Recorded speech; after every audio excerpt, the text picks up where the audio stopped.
Hello everyone, welcome back to my channel study with Sarayu. हमने पिछली video में discuss की थी एरोमेटिसिटी, उसकी क्या प्रॉपर्टीज़ होती हैं, उसके साथ ही हमने कुछ एग्जांपल्स जो है वो डिस्कस किए थे। जो प्रॉपर्टीज़ हमने डिस्कस की थी उसमें सबसे पहली थी कि प्लेनर होना चाहिए। फिर हमने पढ़ा था कि कंपाउंड कैसा है, साइक्लिक होना चाहिए, ओपन चेन एलिफेटिक कंपाउंड नहीं होना चाहिए। एलिफेटिक यानी कि जो open chain straight chain compounds होते हैं वो नहीं होना चाहिए। फिर हमने पढ़ा था कि इलेक्ट्रॉन्स डीलोकलाइज्ड होने चाहिए पूरी रिंग में। और लास्ट में हमने पढ़ा था Huckel's rule, that is 4n+2 electron rule.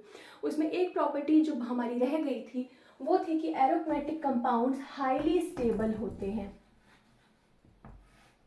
यानी कि अगर मैं बेंजीन रिंग लूं, ये बेंजीन है और 1 2 3 4 5 6, ये एक 6 मेंबर्ड चेन है। इसमें भी 6 कार्बन एटम्स है और ये कैसी है, 6 मेंबर्ड की 6 कार्बन एटम्स की ओपन चेन है। लेकिन ये जो है वो ज़्यादा स्टेबल होगी एज कंपेयर टू दिस।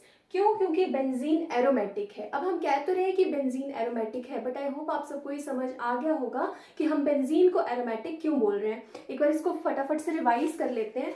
सबसे पहले है बेंजीन, तो देखो प्लेनैरिटी हमने चेक करनी है। तो प्लेनैरिटी के लिए हमने कहा था कि sp2 या sp हाइब्रिडाइज्ड कार्बन होने चाहिए। ये sp2 हाइब्रिडाइज्ड कार्बन है, ये भी sp2 है, ये भी sp2 है, डबल बॉन्ड लगा हुआ है इनमें।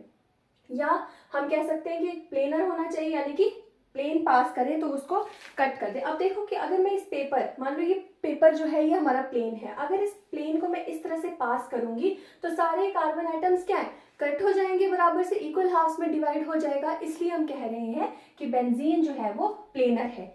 सेकेंड कंडीशन क्या है कि वो साइक्लिक होना चाहिए, बिल्कुल साइक्लिक है। थर्ड कंडीशन क्या थी हमारी कि कॉन्जुगेशन में होने चाहिए, इलेक्ट्रॉन्स डीलोकलाइज्ड होने चाहिए, बिल्कुल डीलोकलाइज्ड है। और लास्ट में था हमारा 4n+2 rule. 4n+2 Huckel's rule जो था वो क्या कहता था, n की वैल्यू जब हमने 1 पुट की थी तो 6 इलेक्ट्रॉन्स आए थे या फिर 3 बॉन्ड्स जो है हमारे पास आए थे। तो ये 3 बॉन्ड्स हैं हमारे पास, या 1 2 3 4 5 6 इलेक्ट्रॉन्स है। हकल रूल को सेटिस्फाई कर रहा है, इसलिए ये कंपाउंड कैसा है, एरोमेटिक है। तो एरोमेटिक कंपाउंड्स अपनी एलिफेटिक, अगर हम कोई भी स्ट्रेट चेन उसका ले लें एग्जाम्पल, तो वो उससे हमेशा ही क्या होगी, ज्यादा स्टेबल होगी। इसके बाद आते हैं एंटी एरोमेटिक कंपाउंड्स।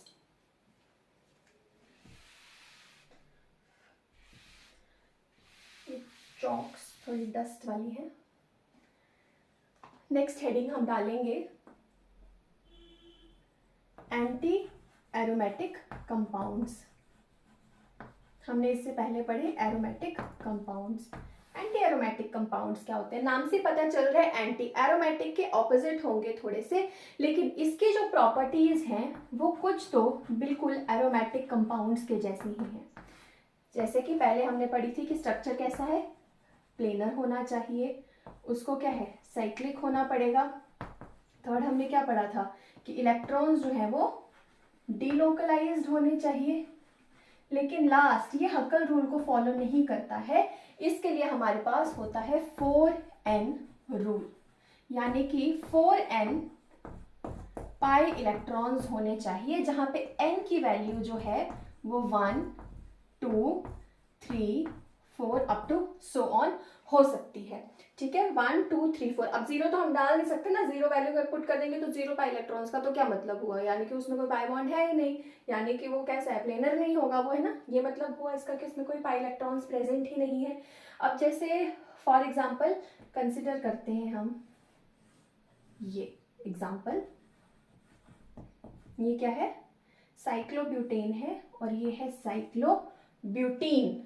साइक्लिक है और ब्यूटीन है, ये 1 2 3 4 4 कार्बन है, ब्यूट लग गया और इन डबल बॉन्ड्स है, तो ये साइक्लोब्यूटीन है। अब देखो क्या ये प्लेनर है, बिल्कुल प्लेनर है, क्योंकि अगर मैं ऐसे प्लेन को पास करूंगी तो ये सारे ही क्या आपस में कट जाएंगे, प्लेनर तो है। और sp2 हाइब्रिडाइज्ड कार्बन है, सामने दिख रहा है हमें, तो प्लेनर है, साइक्लिक भी है। क्या इलेक्ट्रॉन्स डीलोकलाइज्ड हैं, इनको पाई इलेक्ट्रॉन्स को यहाँ भेज दो, इन पाई इलेक्ट्रॉन्स को यहाँ भेज दो, तो ये इस तरह से भी बन सकता है। तो इसका स्ट्रक्चर कैसे बनेगा, इस तरह से बनेगा। अब क्या ये 4n इलेक्ट्रॉन रूल को फॉलो करता है, अब n की वैल्यूज हम पुट करके देख लेते हैं। n की वैल्यू 1 पुट की तो 4 पाई इलेक्ट्रॉन्स, n की वैल्यू 2 पुट की तो 8 पाई इलेक्ट्रॉन्स, n की वैल्यू 3 पुट की तो हमारे पास कितना आ जाएंगे 12 पाई इलेक्ट्रॉन्स। तो कितने पाई इलेक्ट्रॉन्स है इसमें 1 2 3 4 पाई इलेक्ट्रॉन्स है, यानी कि इस रूल को ये सेटिस्फाई कर रहा है, इसलिए ये कैसा है एंटी एरोमेटिक है। साइक्लोब्यूटीन कैसा है एंटी एरोमेटिक। अब इसमें भी हम पहले जैसा कर सकते हैं कि अगर पाई इलेक्ट्रॉन्स हमें नहीं गिनने हैं तो हम बॉन्ड्स कैलकुलेट करेंगे, है ना। 2 पाई इलेक्ट्रॉन्स यानी कि कितने बॉन्ड्स होंगे 2 पाई बॉन्ड्स होंगे, इवन नंबर ऑफ बॉन्ड्स। इसमें कितने होंगे 4 पाई बॉन्ड्स, इसमें कितने होंगे 6 पाई बॉन्ड्स। तो इससे एक मेजर पॉइंट ऑफ डिस्टिंक्शन हमारा ये है कि जो एरोमेटिक कंपाउंड्स होते हैं हमारे, उनमें odd number of double bonds होंगे, और जो एंटी एरोमेटिक कंपाउंड्स होते हैं उनमें इवन नंबर ऑफ बॉन्ड्स होते हैं। इवन है ना 2 4 6, ये देखो 2 पाई बॉन्ड्स हैं, लेकिन बेंजीन में कितने थे, बेंजीन में हमारे पास odd number of double bonds थे। तो ये थे हमारे एरोमेटिक कंपाउंड्स और aromatic compounds, anti aromatic compound. Sorry, एक प्रॉपर्टी रह गई इनकी स्टेबिलिटी वाली। तो हमने ये तो कहा कि जो एरोमेटिक कंपाउंड्स हैं वो हाईली स्टेबल कंपाउंड्स होते हैं, लेकिन एंटी एरोमेटिक कंपाउंड्स के साथ ऐसा नहीं है, ये हाईली अनस्टेबल होते हैं। इतने अनस्टेबल होते हैं कि ये बहुत ही ज़्यादा लो टेम्परेचर कंडीशंस पे जो है वो एग्जिस्ट करते हैं। कैसे हैं ये हाईली अनस्टेबल।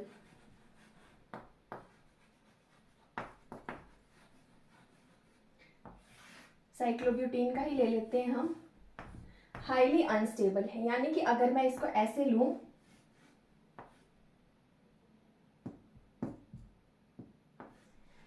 तो कौन सा ज्यादा स्टेबल होगा, ये ज्यादा स्टेबल होगा। ये अपनी एंटी एरोमेटिसिटी को ब्रेक करना चाहता है, एरोमेटिक तो नहीं है ना, ये एंटी एरोमेटिक है, तो ये चाहेगा कि मैं अपनी एंटी एरोमेटिसिटी ब्रेक कर दूं और इस फॉर्म में चला जाऊं, क्योंकि ये फॉर्म इसके लिए ज्यादा स्टेबल है।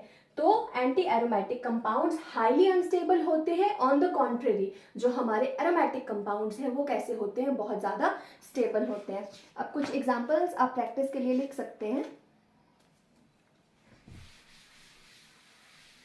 आपको बताना है कंपाउंड एरोमेटिक है या एंटी एरोमेटिक है।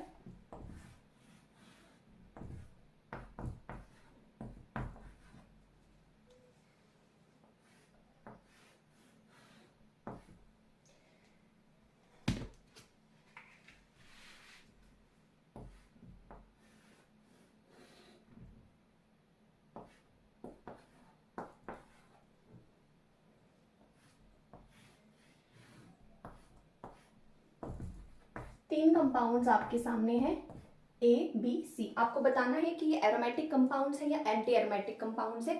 अब तो हमें हक्कल रूल पता है, 4n रूल पता है, बाकी सारी कंडीशंस तो सेटिस्फाई हो रही हैं। प्लेनर है, साइक्लिक है, कॉन्जुगेटेड है, इलेक्ट्रॉन्स डीलोकलाइज्ड है। अब देखो हम सिर्फ डबल बॉन्ड्स काउंट करेंगे। अगर सिस्टम एरोमेटिक हुआ तो उसमें कितने कैसे बॉन्ड्स होंगे, ऑड पाई बॉन्ड्स होंगे। और अगर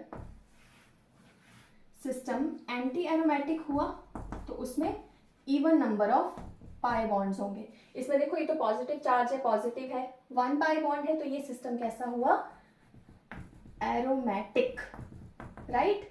यहां पे ध्यान से देखो एक नेगेटिव चार्ज है, यानी कि 2 इलेक्ट्रॉन्स यहाँ है, 2 इलेक्ट्रॉन्स यहाँ है, 2 यहाँ पे है, 1 2 3 4 5 6 पाई इलेक्ट्रॉन्स है। यहाँ मैंने कहा था कि इसको भी हम बॉन्ड कंसिडर करते हैं, क्योंकि यहाँ और यहाँ चले जाएंगे अंदर रिंग में कॉन्जुगेशन में। तो 1 2 3 पाई बॉन्ड्स है, या फिर हम कह सकते हैं दोबारा से क्या है, ये एरोमेटिक कंपाउंड्स है, ऑड नंबर ऑफ बॉन्ड्स है, तो ये भी कैसा है एरोमेटिक है। और साइक्लोब्यूटीन हमने अभी पढ़ा, इवन नंबर ऑफ बॉन्ड्स है, ये कैसा है एंटी एरोमेटिक। इसी के साथ हमारी जो एरोमेटिसिटी है वो खत्म होती है। इसके बाद जो है मैं 11th और 12th का सिलेबस जो है वो सीरीज वाइज शुरू करूंगी। आई होप आपको मेरी वीडियोस पसंद आ रही होंगी।